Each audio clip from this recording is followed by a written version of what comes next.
Well, hello and welcome to About the Valley. Our guest this night is Joe Mangiacotti, the general manager at WCRN, 8:30 a.m. Yeah, now I am. Now he is, Yeah. yes. But Joe's been the general manager at other stations, Yep. so been in the radio business many, many years. Yeah, pushing 40 years now. But Yeah. this is actually the fourth station I've been GM of. But I've been on the air at WCN for about 20 in one way or another. Yeah. So, yeah, been on the air a long time. And this, of course, is Teddy. This is actually my first appearance on a show like this or whatever since Teddy passed away. Yeah. Teddy And, was a radio dog. He was the dog on the radio. Yeah, and he was so good, when the microphone went on, Yeah. he didn't say a word, didn't hear a thing from him. And it was funny because people would say, wow, how did you train him not to make a noise? I said, I didn't. He just instinctively did this. And my predecessor said, people used to say to him, why do you let a dog in the radio studio? And Chris would say, could you tell there was a dog? Well, no. Then what's your problem? There's no problem. But I always thought that Teddy read the body language. Yeah. I think he knew when I was speaking that he should be quiet. And then when the mic came off, maybe I relaxed without realizing it or whatever. Maybe he understood he could get up and walk around, but he never And made it wasn't a sound. that he was just quiet. When the mic was off, and Yeah. it wasn't live, he would bark at anything. He would bark. He would to greet somebody walking by. He'd Oh, give yeah. a little nip just to say hi. He'd stretch, Yeah. and he was always up on the counters on the console. Which, back in the day, anybody that used to watch the streaming, I could do a fantastic monologue. But if Teddy was out of camera view, the first questions on the first phone call or text would be, where's the dog? Is the dog okay? How come I can't see the dog? I'd have to be like, Teddy, come sit here. And so they can see you, yeah.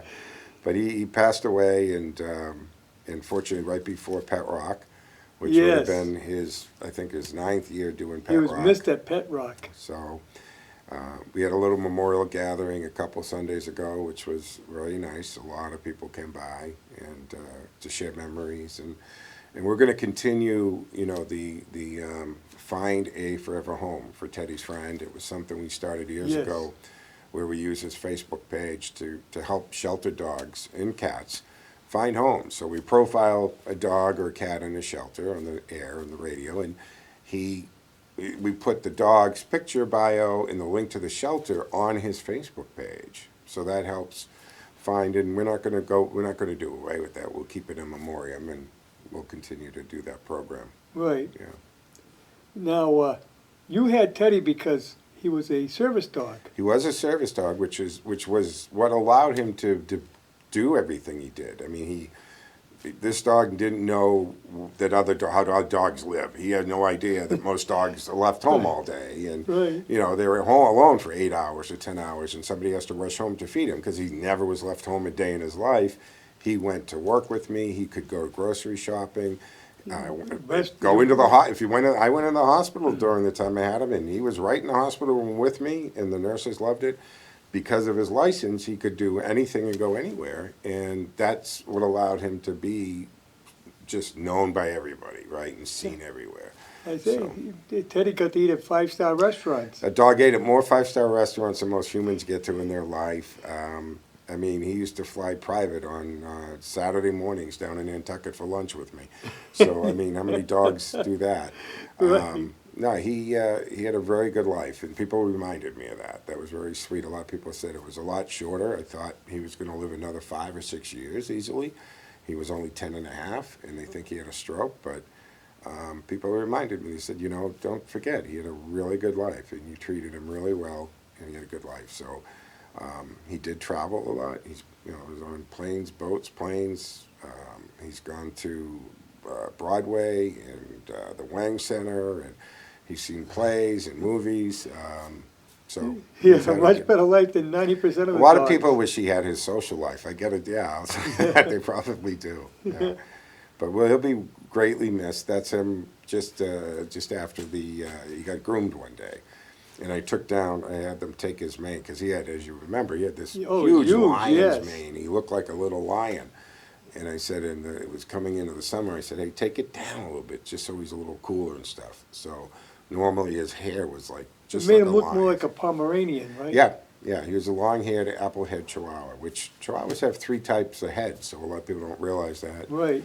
That when you say Chihuahua, is it a round head, or is it an apple head, which is Teddy, which I think is the cuter face, and when they have the long nose, that's called a deer head.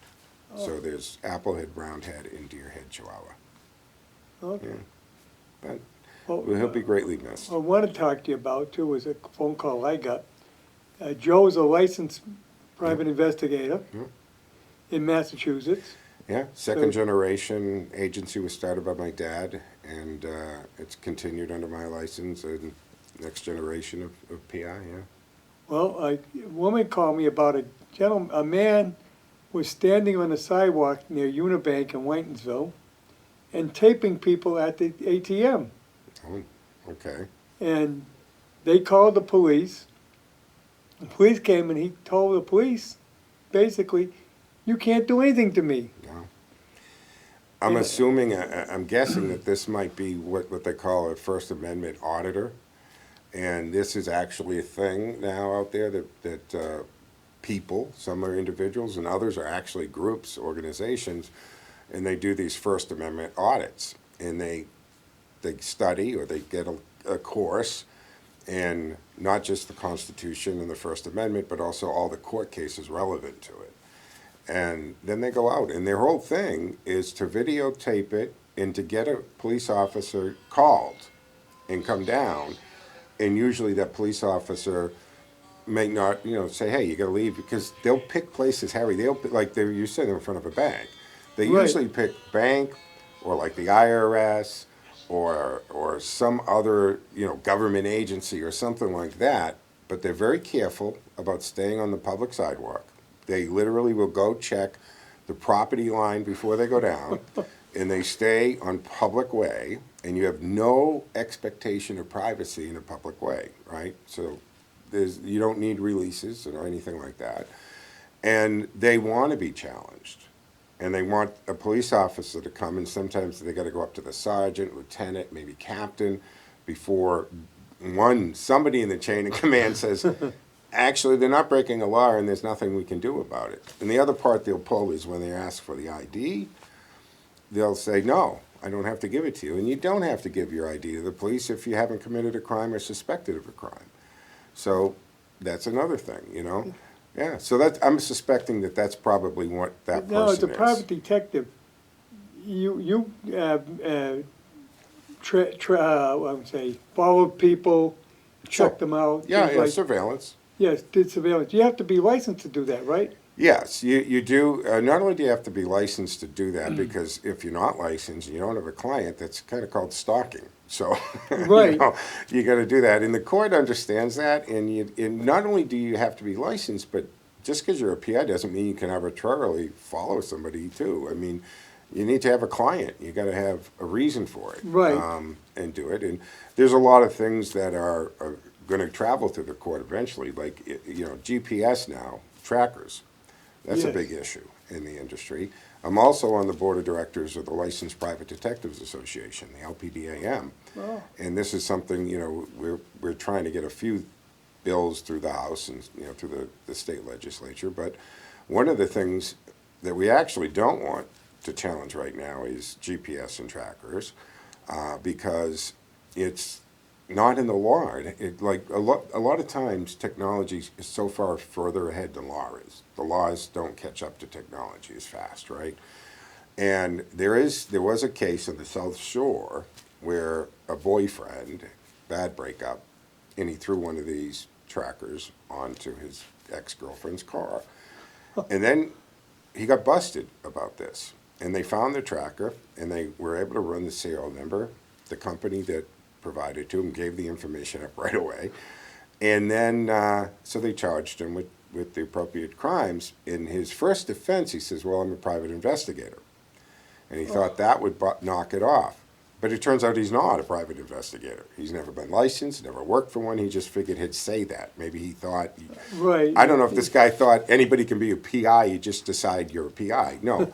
Massachusetts Or he has, thought they would just, well, okay, we'll get it. leave you alone and not check it out, right? Right, But the PI license, a private investigator license in the Commonwealth of Massachusetts, is actually a very difficult license to get and to hold.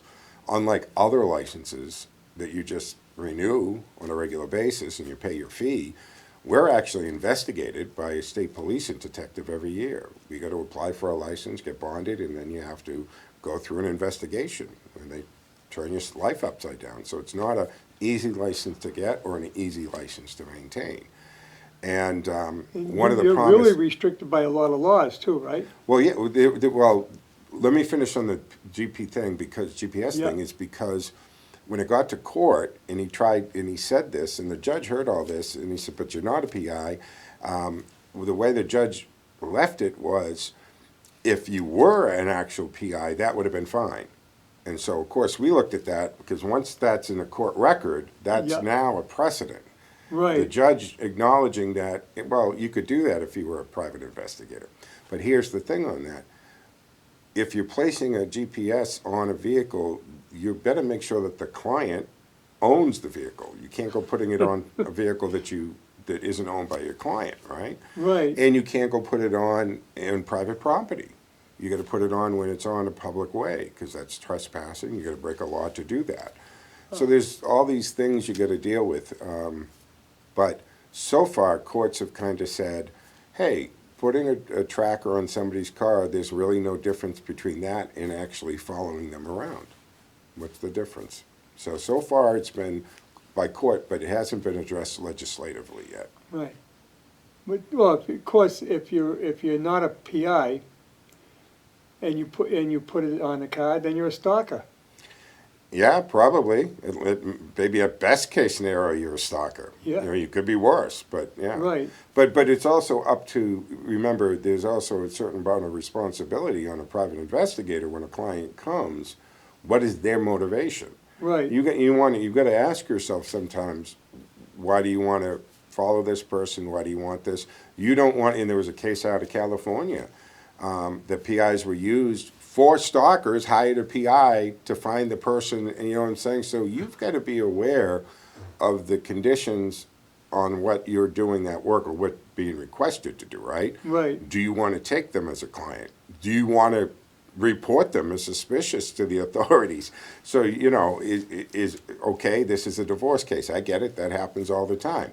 Well, double check that they are actually going through a divorce. Make sure whatever this person, after all, you probably don't know this person. They just get a hold of you through your webpage or Google search or whatever. You don't know who they are. So most PIs, we do a quick background on a client before we do their work. Or you should. It would be the smartest thing to do. It's pretty interesting. You're a lot more involved in things than I ever thought of. Oh, okay, yeah. Yeah. I mean, you're into radio. Been in radio for years now. Yeah, it was 38. So my first radio job was at a little station in Norfolk, Mass, a daytimer, 1170. And I'd gone to broadcast school at night because I had work and stuff. And the director said, hey, go down. You know, they need an intern. Now, you know, in radio, intern means you don't get paid. Right. You go in there and you help out and you learn and you're supposed to Yeah, you learn the business, but run you the don't get business. paid for it. So I go down, and the program director and morning guy at the station was a graduate of the school. And I went down on a Thursday afternoon, in June of 1986, and met the owner, a good guy. And he bought this station. He used to be a GM of COP, which was a big station back in the day in Boston. Yes. And I said, all right, come in tomorrow morning. The news goes on at 6, and you're going to intern for the news department, the newswoman. And I didn't even meet her. And they said, oh, okay, I'm all excited. Now, I'm working real estate, too, right? So I'm going down, and, you know, they said he'd be here about 5:30. I'm there at like 5 minutes to 5, right? I'm all excited the first. I'm going to intern. I know I'm not getting paid. But I walk in, and the morning guy says, wow, you know, after you left yesterday afternoon, the owner fired the newswoman. So you're the news guy. You go on at 6. Wow. So I never interned in radio. I showed up to intern, and my first job was the news guy in the morning on this daytime station. You got the job I as a got the news job guy right as the away. news guy, yeah. So, you know, Johnny Carson said, success is when preparedness meets opportunity. Yes. So be prepared, accept those, when it knocks, answer the door type of thing. And that was it. That was my first job. And that led to the second job, and that leads to Well, the that's the third thing job. with radio. You got to get your foot in the door in one place, Yeah. and then get the experience, and then you can move on. Yeah. Well, I always joke that there's only about 100 of us that work in radio. We just keep moving around. Right? Yes, you always said that. And, Yes, and that I seems said- true. And I was coming up, and the old timers used to tell me, treat everybody good, because somebody that, you fired today, you could be working for in a couple of years. Right. It's like that, and that's true. I mean, look at I went back to a station I got fired from. I returned there as the general manager. Right. So, and some of the people who were there when I got fired were still working there, and they were a Yeah. little nervous when I came back.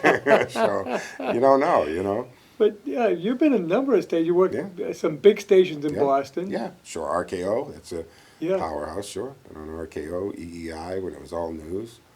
But different stations, CRN is actually at the same level as they are. yeah. We are a 50,000 50,000 watt. watt, and the difference is we actually don't change our power at night. Right. Now, RKO, there's something about, maybe I should tell everybody, there's a difference between AM and FM band. AM, a lot of AM stations have to power down or change their pattern at night because you have to protect, because at night your signal travels a lot further. Right. Because of no sun and all that. So you got to protect another frequency on the same, in an area, like we got to protect an 830 in Ohio. Now, something like WBZ is what they call a clear channel. That means there's Right. no other radio station on 10:30 a.m. But RKO has to, after a half hour after sunset, they have to knock their power way down. You don't get it even outside 128. Right. So we've got, we carry programming, the Howie Carr Show, and that's mainly because in the wintertime, you can't get him once RKO powers down, which is his flagship station. Right. Howie actually started at RKO. Yeah. But he built a network Mhm. so he could get outside. Yeah, he's on 40 to 50, I don't know what his number is, Right. but he does, and he has his studios in Waltham. And he used our old studios at the Money Matters Network for a while, and I was on that and hosted that show. But we are 50,000 watt. There are only there's four 50,000 watt commercial radio stations in the Boston market, which is crazy, because BIX or 1060 went Catholic, and Yeah. and WMEX went off the air. So you've got RKO, BZ, and 1200 AM, and they're all owned by iHeartMedia. Yes. So that programming and then those decisions are coming out of New York or something. We're the only 50,000 watt stations. You know where the decisions come from? My office in Westboro. That's right. So we're the only independent You station. can't be more local. No, exactly. And that also allows us to have local rates, smaller Yes. radio station rates with the huge footprint. Remember, those other Boston stations, their towers are all in Brighton and Quincy. That means half that 50,000 watts is out to the ocean. Right. Our stick is in Cherry Valley, so, we go through Worcester, all through Central Mass, through Metro West, then into Boston. And we Yes. cover the Cape and Islands, too. Yeah, it's a very powerful signal. It is. And like I say, 50,000 at night, I know that Well, we don't power down, but we do change our Well, pattern. your at night. predecessor told me how he would get cards from people in Europe.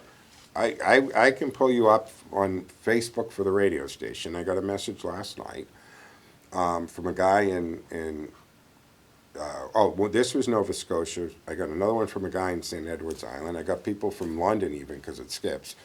He showed me a picture of his 1929 Philips radio he redid. He was listening to the station, clear as a bell, Yeah. last night. It's on my phone. He sent it to Facebook Messenger to the radio station, AM 830, WCRN AM 830.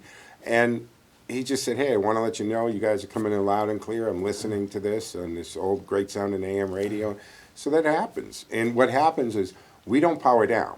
We Right. have 5 towers, but we only have 4 towers working. During the day pattern, we have 4 towers that are jacking out the power. And after sunset, we switch. One tower goes off, one goes on. And that's to change our pattern so we don't send all 50,000 watts west.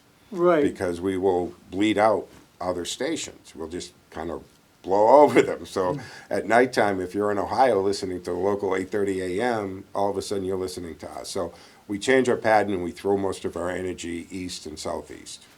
So But now, that's another thing I wanted to get into. What's changed with radio is you also broadcast on the net. you have to, actually, Yeah. right? I mean, So you're actually available anywhere in the world. absolutely, yeah. Well, the thing on that is, look, everybody keeps saying, "Oh, radio, radio." Radio is not going anywhere. Radio is the first social media platform. Think about Yeah. it. And so is talk radio is the first interactive social media platform, right? We were doing call-in shows 80 years ago. So you have this ability, but you have to keep up with the technology. And just within the station, the technology is incredible. And when I started in this business, if you wanted to do a remote, you needed a van, a couple engineers, somebody at the station, somebody on the remote. It was a lot. You had to put a phone line in. Now you can have a laptop, good internet connection, you can do it anywhere. And the same with the station. So we stream on the TuneIn app, just like thousands of other radio stations. Yeah. Docity, I think, carries us too. Plus, of course, we stream it on WCRNradio.com. And I, for my talk show, when I do it, I actually stream not just the audio, but I stream whether I'm at my Cameo, my own company studios, Right. or I'm at the station studios. I stream to multiple platforms with a camera on, so you can watch inside either studio to Facebook, Twitter, Twitch TV, LinkedIn profile, Rumble. It's all streaming live. Like I say, because of the net, and net is worldwide, Yeah, you could be in Australia and watching. yeah, and it happens. The nature of my show is pretty political, and I get people who have commented or reached out or even called into the station from Alabama or something like that, Yeah. because It's amazing. they come along, they just find it while they're on the net surfing, and they start listening, and then they actually participate. And even on my show here, in WCN over the years, we had a gentleman who was down in the New York area who used to listen to the stream all the time, and he became a regular caller, and he used to teach. And he was originally from Africa, and he talked about it he's over the calls, right? Right. You start to get to know these callers. They become friends of the Yes. show, and you start to, every call, you get a little more information about them, and they end up telling you about their life. You find out if they're married, how many kids they have, what they did for work, and when they call up to tell you something, and you ask a couple of questions. So, yeah, we've had a lot of callers become part of the show, if you will. Yeah, that is the thing with talk radio. You probably got 1 or 2% that call in. Less than 1/2% of people who listen to talk radio will ever call talk radio. Yeah, Less so than 1/2%. It's amazing the size of the audience, Yeah. but they're not calling in. They don't, and every once in a while, it will dawn on me because somebody will call from, I don't know, down the Cape, say, and Yeah. then the next call is from Athol or Greenfield or something like that. Right. And you realize that's a lot of real estate between those two places. Yes. and us particular being such a powerful station with a huge footprint, because our tower is in Central Mass, not on the coast, we have so much more real estate we cover, and you realize, and I tell prospective advertisers all this time, a lot of people listen to us by accident. They weren't even looking, but they can't help it because it's a powerful signal, and bang, Yep. we're there. So yes, there's a lot of people listening. You're never going to hear from them, but then every once in a while, you get reminded because somebody calls you and they're the first time, and they'll say, "Hey, I listen to you all the time.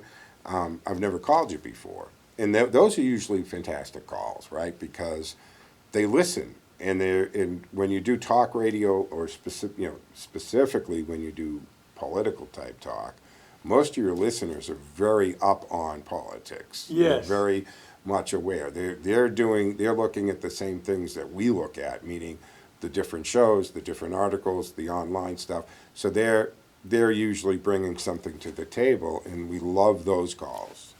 Those are great because they often bring something that, either for discussion or something you didn't know. I can't possibly read everything and watch every show before I go on the air. I do my best to keep up on everything and do as much reading as I can, but there's always going to be something I missed. So those are great calls. We look at how things have changed over the years. Radio was the first broadcast, AM. Yeah. FM came in later on. Did come in later. And people said, well, it'll kill AM, but it didn't. AM stayed stronger than ever. No, that's actually a pretty good story in the sense that, if you look back at the height of the, rock and roll and Elvis in the 50s and 60s and the Beatles coming in and then the 70s, but at one time in the 50s, 60s, 70s, they used to throw the FM signal in for nothing if you bought the AM station. Right. And then in the very late 70s and very early 80s, things started to change because the music was changing, and the formats started going to FM for music. And everybody thought that's the end of AM. Yep. And then it was the talk industry, guys like Gene Burns and Jess Kane and these guys that saved that kind of, saved the format. And then the AM band became home to news, talk, and then specialty. Like you would have stations that maybe do all Elvis AM or music of your life. We even go to music after 7 o'clock at night. We go to North Star Music, and it's my generation music. I was at the reunion, and so many of the people mentioned to me, I listen to your station at night all the time. I hear that from a lot of people. They like the mix at night. They like the fact that it's all music. Yeah. We used to just re-air everything we did during the day. We would just do it, but now we do the music. Matter of fact, when we went to the music of the North Star Music at night, TuneIn, I told you we streamed on that. TuneIn got a hold of us and said, "What did you guys do? You crashed our server." There were so many people jumped on at one time that they had to up the bandwidth for that. Well, you think about it. Talk radio. I was a salesman for years. Talk radio was your companion in the car when you're out there driving between calls. Yeah. Plus, listeners to talk actually are better for your clients, right, for your sponsors, because every study NAB has done shows us a couple things. They're more engaged because they're listening to the conversation, and they don't channel surf. A lot of music, as soon as you're listening, the music stops, it goes to a break, you hit the seek or you hit the pre-program, and you find another music to listen to. Yeah. People, every study that National Association of Broadcasters have done is people who listen to news talk radio won't do that because they're 10 seconds into the commercial before they realize it's not the show anymore. But also they don't want to miss the conversation when it comes back. Right. They'll sit through the commercial to make sure to pick it up again. And pick it up on the other side. But my point was at night with music. Well, you don't need the companionship anymore. You just want to relax. Oh yeah, I see what you're saying. Sure. And you might be sitting in a chair reading a good book.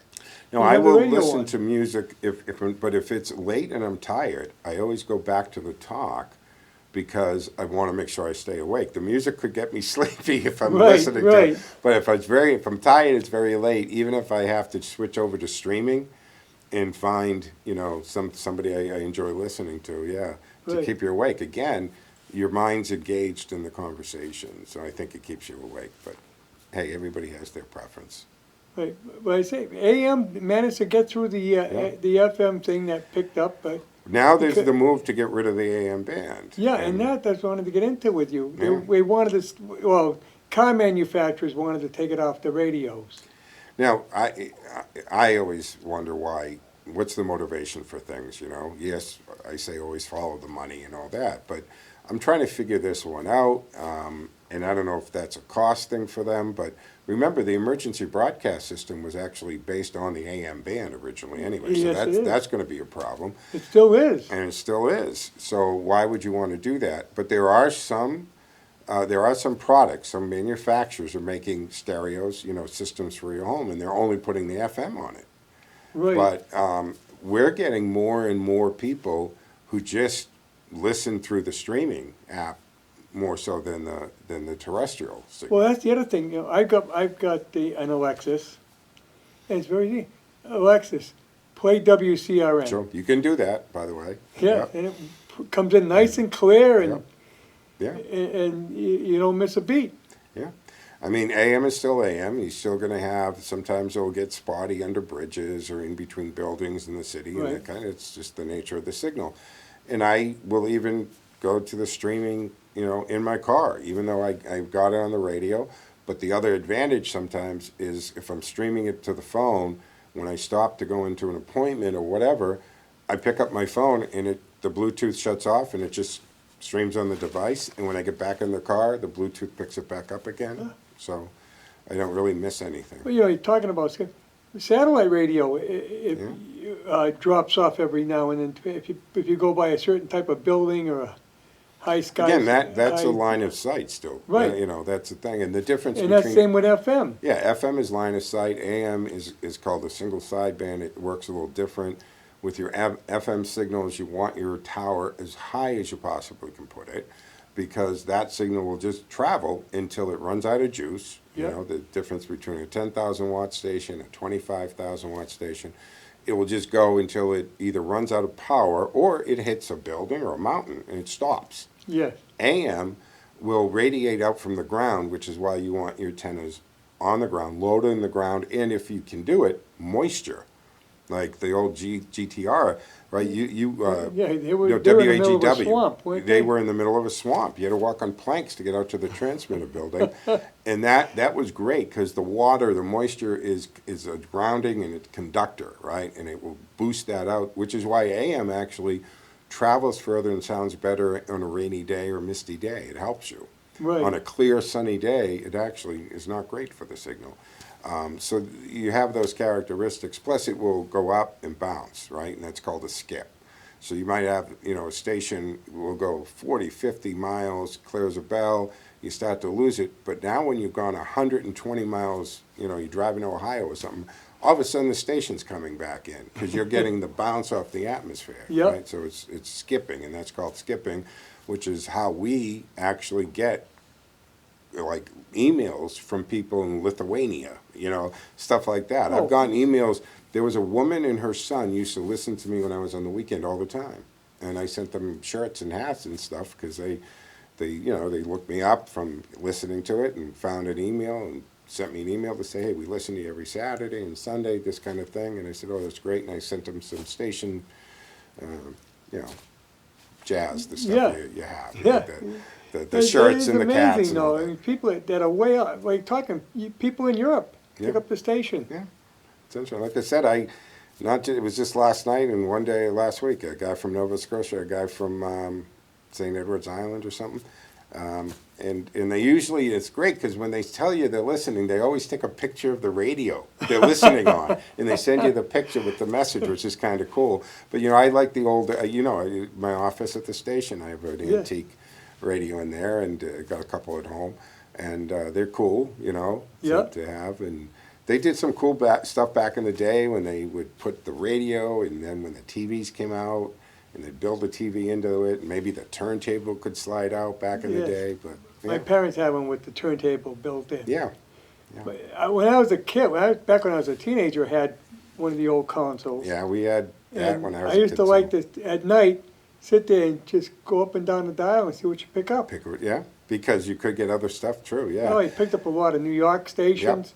And those would have been on the UHF channel, because those would have been the same principle. Yes. And they would have been skipping. The VHF channels were also, again, those were very high frequencies, line of sight, Yeah. opposed to UHF, ultra high frequencies, which would have been that skipping along type of stuff. Oh, yeah, I used to pick up Wheeling, West Virginia for country music. And, Well, there's something about formats, right? So now I'm not sure. I mean, for years we had about 8,600 radio stations. I think we're over 9,000. Because of digital now, you could literally have thousands and thousands of stations because you can do that. But the point is, FCC has always limited the number of licenses because the advertising dollar is too thin. right. Well, digital advertising, internet's kind of already done that anyway. Well, you also only got so much room on the dial, too, Right, yeah, right? but now with digital, you can literally have thousands of stations because you can go 105.75432, Yeah. 431, 430, right? But the thing is, when we're here, right? And country music is not that big here. No. But yet, you go out of New England, country music is the #1 format in the country. Yes. And you go to other cities, and there's easily 8, 9 stations, country radio stations. Oh, yeah. #1 format in the country is format in radio is country music. So that tells you something. Not so much here. It's not that successful in the Boston area, but We have one, I think, in Boston and one in Providence. yeah. Oh, we have one, yeah. But you go to any other city outside of this Northeast Right. region, easily 7 or 8 stations or more that are country. But formats change over time. I mean, In formats in radio, like everything else, guys, it can change literally overnight. And Right. that's one of the things about working in radio. I mean, you could come in and do, whether you're doing, adult contemporary or something, and you do an air shift and you're a DJ, Yeah. or you could be a talk guy. Well, how And about, you get off the air and they go, "That was a great show, Joe. By the way, your last show, we go all country at midnight." And that happened to me with the old, Boston used to have the 94.5 was TTK, right? Yes, yeah, they would And talk. And I was scheduled to start a talk on, I think that Sunday night, that weekend, and they went to jam in 94 like Thursday. I know. And they said, "Yeah, you're not Well, going on." how about WAAF? Yeah, AAF. Heavy rock station. Went Christian. Yeah. Christian radio. Talk about a Well, change. the old station, the station I started the dining show on out with Joe is now the Christian Catholic stations bought that. Yeah. So that went away. It was a talk station, news talk station, the 1060 BIX. It was actually billed as business radio under Alex Langer Remember that, Broadcasting yes. Company, and that's a great history there and story there because I was involved with the guy who bought the station and I got him into radio and I got his show on the air and then he ended up buying the station. But then I don't know if you remember this story. He bought the station and turned out that he had been kind of a Ponzi scheme. He was a little mini Madoff, and he had taken his yes, clients yes. for hundreds of millions of dollars. And then he Yeah. tried. He confessed, and he sent out 6 cassette tapes. Confessed, and then he tried to commit suicide. He didn't succeed. He woke up at Mass General, handcuffed to the bed, and Alex Langer bought the station or took the station back out of bankruptcy and relaunched it. But yeah, there's some interesting radio stories. Yeah, Oh, I over mean, the years. all of these stations have changed so much over the years. Yeah. Well, the formats, like I said, the formats. I was fortunate enough one time. I was at a cocktail party many years ago, back when the Taylor family still owned the Globe, and they were on Morrissey Boulevard. And William O. Taylor, who was the chairman of the board, and I got to talk to him because they used to own Billboard magazine. Yes. And at one time, the Taylor family or the Globe Corporation owned a bunch of radio stations. And I naturally was curious as to that, and I asked him, "Why don't you own any more radio stations? You got rid of them all." And his answer was interesting. He basically said because he doesn't like how they can change overnight, meaning he was saying, the Globe was used to being the #1 newspaper, right? Yep. At the time, anyway. #1 newspaper. It was the paper of record for Boston, all of that. But he didn't like the fact that a radio station could be up here, #1 in ratings, and then tomorrow they're down the bottom. And with a guy like him, he didn't like that. He was He used wanted to to be his consistently newspaper on was top. #1 all the time. He wanted, and of course, the sports pages saved the Globe. Oh, yeah. Right. That's what made them go longer than they probably should have. But he didn't like the idea of the fact that a radio station, it can fluctuate that easily, and it can, just like everything else. In fashion or trends, it changes, and that's why stations change formats. Well, there again, a lot of things that probably hurt the newspaper industry was radio. Well, they were always competitive, right? The Right, but radio now look what station, you got sports radio, Yep.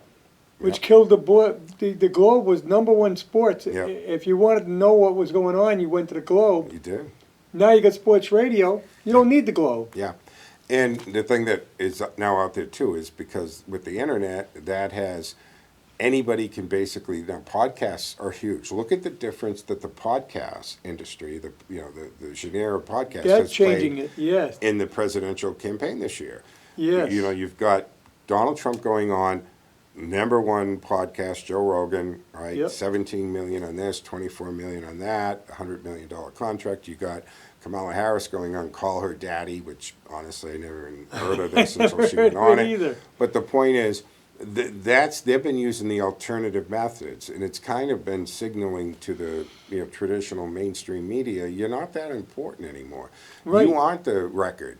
The news isn't what you decide anymore, because we have access to the internet and we have all of these citizen journalists, right? And you've got podcasts out there, and you've got people downloading millions of these. I turn my show into a podcast, and that goes out to all where you get podcasts. So it's, once I air the show live, it gets sent up and distributed, and it goes to Spotify, iHeartRadio, TuneIn, Google Play, everywhere you Well, get you even podcasts. offer at the station, Yeah. you offer a podcast studio. Mm-hmm. Yeah, right. So we did this thing called Broadcast to Podcast, Yeah. and having the equipment, the studio, and then also the talent, the people who do this for a living available.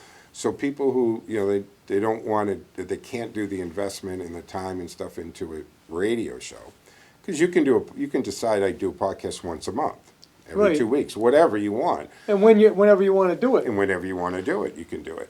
So because it doesn't matter, right? And then you Right. drop it, and you drop it when you drop it. So they might do the podcast weeks or months before they drop it, or they might literally do it hours before they drop it. It doesn't Right. matter. But they have the ability to just come use our station, our expertise, our people, and our equipment to do their podcast instead of investing into a studio. in That's the their big home. change that's coming in the industry in broadcast. Mm-hmm. And podcasts can also include video. Yeah, most of them do, right? And most stream. Look at Joe Rogan does that, right? It's a podcast, but you're watching it on YouTube, you're watching it on Spotify, you're watching it on X. Yeah. That's why I stream mine to all those platforms too. So you're watching it, and I use a system that's kind of like a virtual studio. Okay, so if I want somebody to come in, they're not just calling in on the phone line, they're actually linking in to this online studio. And they're coming in like a Zoom call, but I can control like you do like we are here, right? We see the Chiron underneath, and you got Teddy up here. I can do all that on my computer.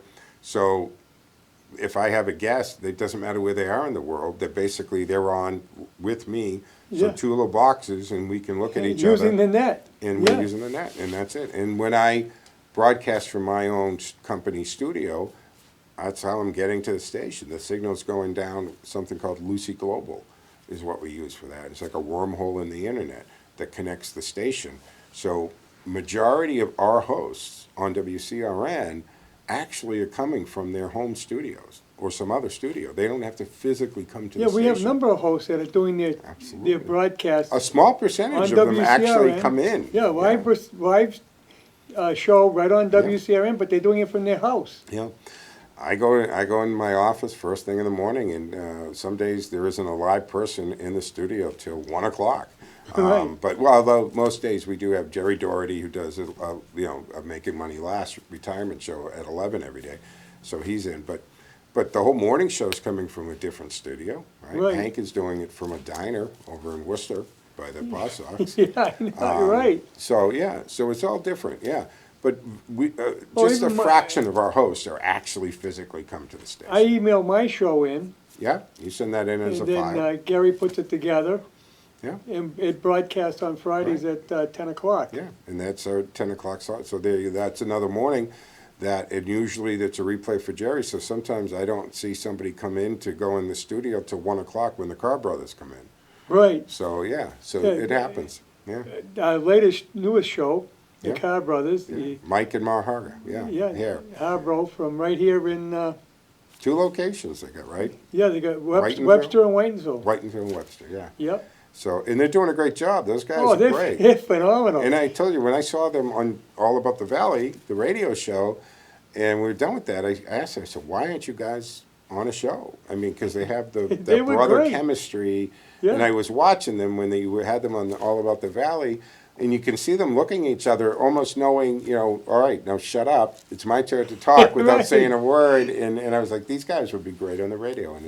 And I think it's been a great show, and I think they're having a lot of fun with it. Their show to me is the same as the one that used to be on the, WHDH.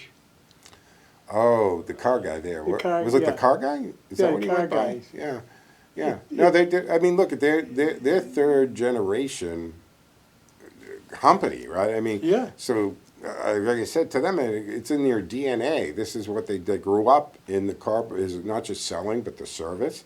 So they know these things that people And they know love. the used car business Yeah. very well. And I think our listeners, and trust me, this is one of the, because as a general manager now, I get all the emails, I get all the messages, I get all the complaining, but I also get the compliments. And there's been 2 shows that I've put on since taking the station over that I've gotten great positive feedback. One is the Carr Brothers, the other is the Datter show. That's the Friday morning at 9 o'clock or 9 o'clock, yeah, 9 o'clock Friday mornings. Yeah. And that's the Datter Day, and it's about fatherhood and parents and stuff. And I got a lot of great feedback about that. About hey, thanks for having this show and putting this show on. Well, we got another local guy. We got Lee Gaudette does a show at 9:30. Right, he does it right after them at 9:30. Yeah. And another example, Lee does it from his office. He doesn't Right. even go to. Hank joins him, and they get on, but they're all on the Lucy system, so they're not, Lee is still in his office, and Yeah. Hank's still in his studio, and they're sending all that to my studio. Does it right on his laptop. And then we're sending it out to our tower, and then that's going out. So Yeah. all that's happening, lightning speed. I know, at the speed of light. And, Yeah. and if you didn't know better, you think Hank and Lee are sitting at the studios at WCRN, but they're not. In fact, Lee told me he's working on his son's coming up from, I think North Carolina or Virginia. He's going to do the show with him. Oh, cool. But great show. I mean, he's really interesting. I've learned more about the insurance business than I ever thought there was. Yeah. Well, I keep telling a lot of people, and you go to the chamber events and you talk to these businesses, and I tell them all, there's a show in all of you. It's like they say there's a great book in all of us. Right. And a lot of people, they're so afraid. Even Lee's always worried about if he has enough content, but sure enough, he always has plenty Yeah. to talk about.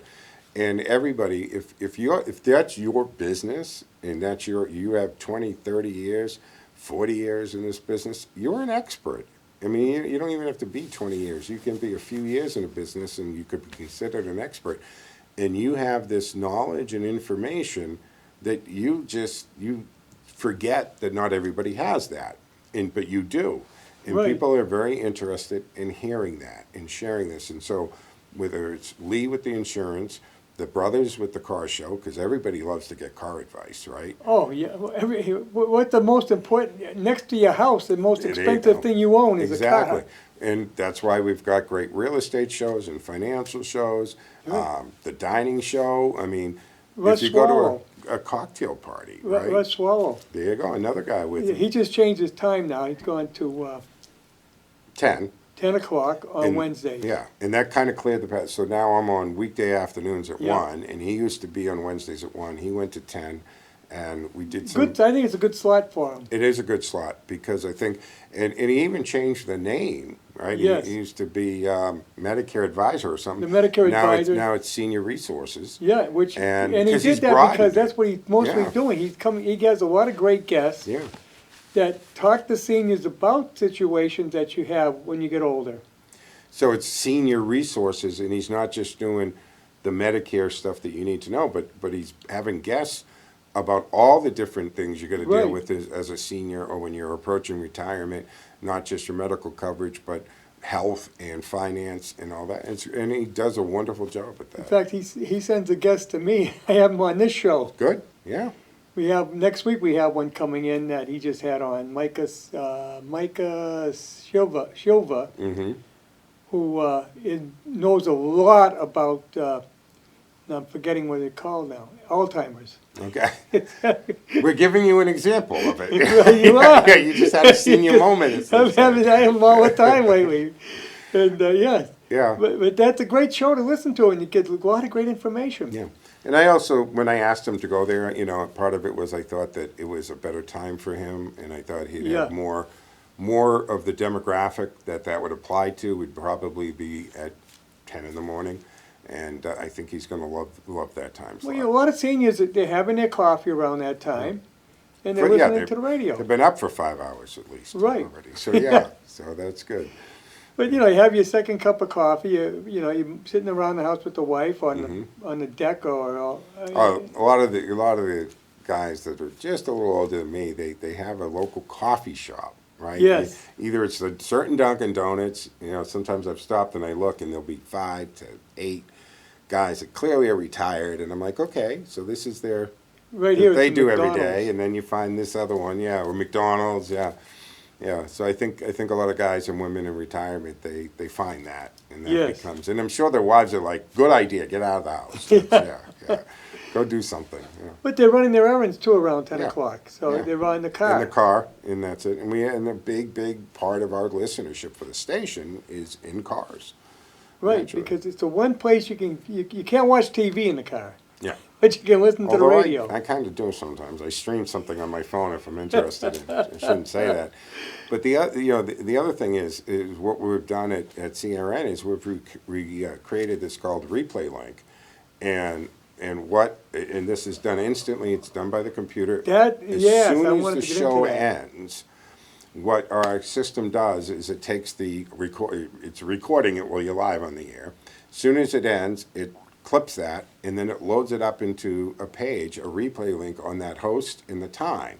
So if you go to WCRNradio.com, you can look up either my show or Harry's show, or Any you can show look that up we the have on. time, Yeah. and you just hit replay link, and a page will pop up, and the very latest show, and I'm talking a show that ended a minute ago, will populate to the top of the page, and it will go back. Now, they drop off, but you can go listen. So if you can't listen to All About the Valley at 10, but you're at lunch, you just click, and the latest show will air. Yes. And that's fine. And you can download it. There's an option to download it. So a lot of our hosts, what they do is after they do their show, they go right to the page, download their own show, and then they turn that around, maybe edit a little bit, tips and tails cut off, maybe take the commercial, I don't know. They do what they want. That's up to them. And then they put that out as a podcast themselves. Yes. So it happens. I have people that go to the website and listen to the show from that live away from here. Yeah. Well, that's the other thing, right? They can always go to WCRNradio.com and listen to any of our shows after it's aired anytime. Or we have a big listen live button at the top of the page. Right. So if you are in, down in Florida, and we have a good number, because people who spend the winters up here and then they go down, or vice versa, they spend the summers up People here. I worked with Yeah. that retired to Florida, They can and they listen. still they watch this show too. Yeah, because this is streaming on your site plus Facebook, right? Yeah. Yeah, so same thing. So I mean, and then this show it's very similar because you have a replay-ish version of this, right? Yeah, we have it on demand. So we have the same thing. We have a replay Yeah. for every Which is one of what the shows. internet has done. It changed the world entirely. Yeah, it does. I mean, the biggest lodging company, Airbnb, doesn't actually own any hotels. The biggest transportation company, Uber, doesn't actually own their cars, right? Right. But their apps, yeah.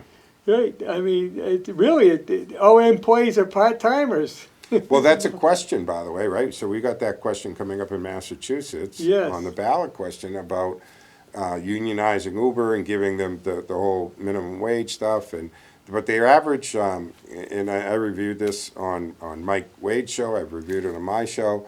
The average Uber driver makes $32.50 an hour, and I voted no on that one. I think a lot of people, who go into that ride sharing, I think they're doing that because they like the flexibility, they like that. Plus, it is a business Right. for them, so that Right. means they get to write all the expenses off of their earnings and so forth, and that can be very useful at tax time. But anyway, there's 5 ballot questions, and that's one of them, actually. Yes, Yeah. yes. Actually, in Northbridge, we have 7 because we have 2 local Okay. questions. But, yeah, there's 5 and it's a little bit confusing on some of them, what to vote. But Yeah, well, excuse me, a little dry. Yeah, you got to read it very carefully. yes, And that's why I know some hosts on the station have reviewed it and asked me to go on to review it with them, and I've done it as well, because you want to understand what are they really asking, and then sometimes the way they ask it, if you vote yes, you realize later, "Oh, I meant to vote no. I thought yes was going to make that happen, but yes was not to make that happen." You see what I'm saying? It's So you very want to clear. really They digest it. sometimes they write those questions to make it look You like. swear they do, like- right, yeah. like, yeah. Yeah. What it does, it doesn't do. Like question one about whether or not the state auditor can audit the legislature, Yeah, I think that's an obvious yes. That's literally the function of the state auditor, but Right. the legislature has exempted themselves, not just from being audited, but from public record requests, from open meeting laws. So every other government agency has to play by those rules except for the legislature. yes. Maybe, so yes, I voted yes. I think I voted yes. Yeah, Because I think, why can't they be audited? yeah. But the thing is, they said, what now becomes political. Because let's say the legislature is Republican and the auditor is Democrat or vice versa. Do they come in and try? Well, it's not supposed to matter, so, I first of don't all, have- here in I don't Massachusetts, have a problem with it, yes. I don't think have it- first of all, but- they're all Democrat in But that's the, Massachusetts. yeah, right, that's. So that's right. irrelevant, right? But look, the auditor has a job. Now, if the auditor abuses that authority, there's avenues for that. Right. But why should the legislature be exempt from this? And what is it that you don't want us, the taxpayers, knowing about Exactly. the legislature? And a lot of this, I mean, our state legislature, like our federal government and other departments, they've paid disclosure money and hush money. I Right. know hush money's not supposed to be a bad thing. Hush money's been legal forever until Trump came along. But it's, do not, NDAs have been signed and settlements have been paid with your tax dollars. So Yes. if the settlement's paid with tax dollars, which is people's money, then we should know that. Maybe not the details because you're getting into, but the fact that whatever Well, thousands or millions of dollars have been paid in settlement, we should know that as taxpayers. That's the purpose behind the type of government we have. We're supposed to know where our money goes. And that's the purpose of the auditor, is to find, well, guess what? To audit Yeah. these departments and find out where the money's going. And that's how a lot of waste and corruption has been discovered, through the state auditor. Yeah, I mean, they audit themselves, but we know that there's a lot of perks to being a state representative or a state senator. Mhm. And there's a lot of money being made with those perks. And there's nobody checking except for the And they've legislature changed the itself. way, because they got the per diem, they've got the mileage. If you're a Right. rep, and you say you're a rep from Agawam or Athol or Great Barrington, you've got different per diems for travel, and then, hotels, because you expected to drive 3 hours to the State House Right. and back. So and then there was a question, well, is this going to be considered income, stipend? Is it taxable? Is it not? So there's all this, and of course, these, the state legislature, they get their base pay, then you get so much money for every committee you sit on, and then more money if you're a chairman of that committee. Oh, yeah. So, There's so many things involved. yeah, so, Well, Joe, I want to thank you for coming in. my It was pleasure. very interesting. It's been a while, and Yeah. thank you for having me back. And Yeah, we're going to have you back again. sure, yeah, and like I said, WCRN, I'm the GM there now, and Yeah. I would joke about, I always said if you hung around a barber shop long enough, you're going to get a haircut, right? So I hung around long enough to become the boss, I guess. Yeah, and you're making a lot of moves. Yeah, So- good, I hope, but Yeah. yeah. Not right away, right? No? The first thing everybody was so nervous, right? And my predecessor was a great guy. He really built the Oh, yeah. station up, but he had a wonderful opportunity, so he took it. Right. And I got asked to take on the job, and I had to make sure. I said, hey, nothing's going to change. Everybody just keep doing your job. I'm not changing, but I am doing, but mostly programming changes. I just want to make the station sound a little tighter and a little better. Okay, well, we got to go. All right. Thank you. See you next week.